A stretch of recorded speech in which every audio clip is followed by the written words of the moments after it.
प्यारे बच्चों, आप सभी को नमस्कार। इससे पूर्व कालांश में आपको बुद्धि का लक्षण और उसके भेद बतलाए गए थे कि जितने भी प्रकार का व्यवहार है, श्रीमद् अन्नम भट्ट ने बुद्धि का लक्षण करते हुए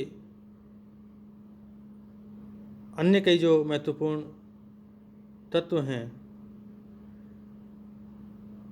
उन अन्य कई महत्वपूर्ण तत्वों का सावधान लक्षण इस बुद्धि के लक्षण में किया है अथवा वर्णित कर दिया है। जैसे स्मृति, यथार्थ अनुभव, अयथार्थ अनुभव और प्रमा की जो न्याय संगत न्याय शास्त्रीय परिभाषाएं हैं, वो भी इस बुद्धि के लक्षण के उपरांत जो इसके भेद किए गए हैं उसमें बतला दिए हैं। अर्थात जैसा कि आपको बताया गया कि जो बुद्धि है, यदि हमारे पास बुद्धि नहीं होती तो हमें किसी भी तरह का जो व्यवहार है, किसी भी प्रकार का जो ज्ञान है, वह नहीं हो पाता। आज मनुष्य और पशु में यदि अंतर है तो सिर्फ और सिर्फ वह बुद्धि का है। मनुष्य अथवा इंसान के पास बुद्धि होती है और बुद्धि की वजह से वो संपूर्ण वस्तुओं का ज्ञान कर पाता है। यह संपूर्ण जितने भी सांसारिक व्यवहार हैं, उन संपूर्ण अथवा सांसारिक व्यवहारों का उसे बुद्धि के द्वारा ही, बुद्धि के कारण ही ज्ञान होता है। इसलिए जितने प्रकार के व्यवहार, उन संपूर्ण प्रकार के व्यवहारों के ज्ञान का जो आपका असाधारण कारण है, वह बुद्धि ही है। यदि हमारे पास बुद्धि नहीं होगी तो हमें किसी भी वस्तु का ज्ञान नहीं हो पाएगा और हम में और पशु में कोई अंतर नहीं होगा। बुद्धि के अभाव में ही जितने भी पशु हैं वो इधर से उधर, उधर से इधर जो है घूमते रहते हैं, क्योंकि उनमें बुद्धि नहीं है। और बुद्धि नहीं है इसलिए उनमें सोच नहीं है, अर्थात बुद्धि के कारण ही उनमें सोच का अभाव होता है। तो मनुष्य और पशु में जो अंतर है वह बुद्धि का ही है।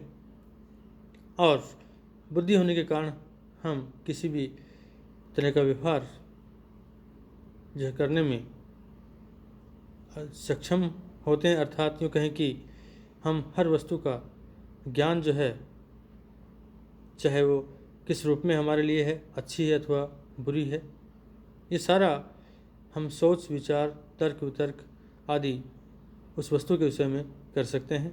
तो इन सब तरह की सोच विचार का कारण बुद्धि नामक की गुण ही होता है।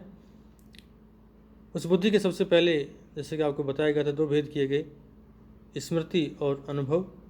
और इसके उपरांत अनुभव के पुनः दो भेद किए गए थे आपके, यथार्थ और अयथार्थ। तो स्मृति का जो लक्षण किया गया था आपका, संस्कार जन्म ज्ञानम स्मृति, कि संस्कारों के द्वारा उत्पन्न होने वाला जो ज्ञान है वह आपका स्मृति कहलाता है। तो यहाँ संस्कार जन्म ज्ञानम स्मृति, संस्कार क्या है यह आपको बतलाया जाना अति आवश्यक है। तो संस्कार जन्म ज्ञानम स्मृति अर्थात संस्कार, हमने किसी व्यक्ति को मान लीजिए पहले कहीं देखा है और उस पहले देखे हुए व्यक्ति का संस्कार, उसी को पहचान, उसका कोई लक्षण हमारी आत्मा पर है या आत्मा पर हो तो, और पुनः यदि वही व्यक्ति हमें कहीं मिल जाता है या उसे हम कहीं देखते मान लीजिए, तो उसको देखकर हमें इस बात का आभास होता है, हमें इस बात का ज्ञान होता है कि इस व्यक्ति को पहले हमने कहीं देखा है, क्योंकि उस व्यक्ति का संस्कार हमारी आत्मा पर अभी भी है। और उस संस्कार की वजह से, उस संस्कार जन्म, संस्कार का तात्पर्य है याददास्ती। संस्कार का मतलब आपका याददास्ती नामक ज्ञान, अर्थात उसको देखकर हमारी याददास्ती पुनः ताज़ा हो जाती है। किसी व्यक्ति को हमने कहीं देखा था या इस वस्तु को हमने कहीं देखा है, इस पदार्थ को हमने कहीं देखा है, इस तरह के पदार्थ अथवा इस तरह की वस्तु को, और उसको देखकर हमें उस व्यक्ति का पुनः ज्ञान हो जाता है, या इस प्रकार उस व्यक्ति के बारे में पुनः ज्ञान होना यह आपका स्मृति है। इसमें पुनः दर्शन अर्थात हमारी जो नेत्र नामक इंद्रिय है, उस नेत्र नामक आँख नामक इंद्रिय और उस व्यक्ति के पुनः सन्निकर्ष संयोग की आवश्यकता नहीं होती। पुनः दर्शन करने में हमारे नेत्र नामक इंद्रिय और उस व्यक्ति के पुनः सन्निकर्ष अर्थात संयोग की, उस व्यक्ति के पुनः सन्निकर्ष अर्थात संयोग की आवश्यकता नहीं होती, जबकि प्रतिअभिज्ञा में पुनः सन्निकर्ष की अपेक्षा रहती है। इसलिए जो टीकाकार हैं उन टीकाकारों ने संस्कार मात्र जन्यम ज्ञानम स्मृति ऐसा ही श्रेष्ठ माना है कि केवल मात्र संस्कार से उत्पन्न होने वाला जो ज्ञान है वह आपका स्मृति होता है, अर्थात याददाश्त नामक ज्ञान होता है। स्मृति से तात्पर्य यहाँ पर याददाश्त से है।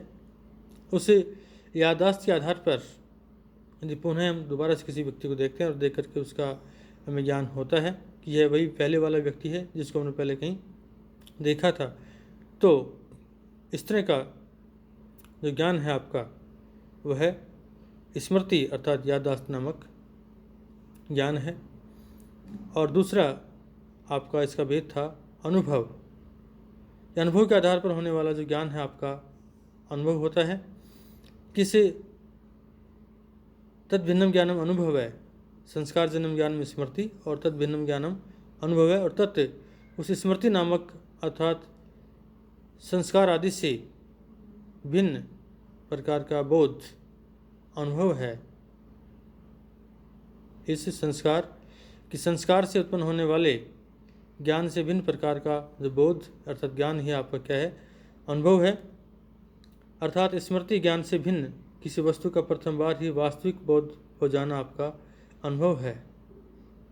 स्मृति नामक जो ज्ञान है आपका, याददाश्त नामक जो ज्ञान है, उससे भिन्न किसी वस्तु का प्रथम बार में ही अर्थात एक बार में ही उसके वास्तविक स्वरूप का बोध हो जाना, ज्ञान हो जाना ही आपका अनुभव है। ये अपना अनुभव होता है कि अनुभव के आधार पर किसी वस्तु को हम प्रथम बार में देखें और देख करके उसके वास्तविक रूप का हमें ज्ञान हो जाए। ये आपका अनुभव नामक ज्ञान है।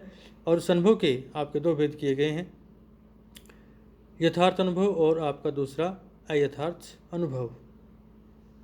यथार्थ अनुभव से तात्पर्य है आपका वास्तविक ज्ञान, किसी भी वस्तु के वास्तविक रूप अर्थात स्वरूप का ज्ञान आपका यथार्थ अनुभव होता है।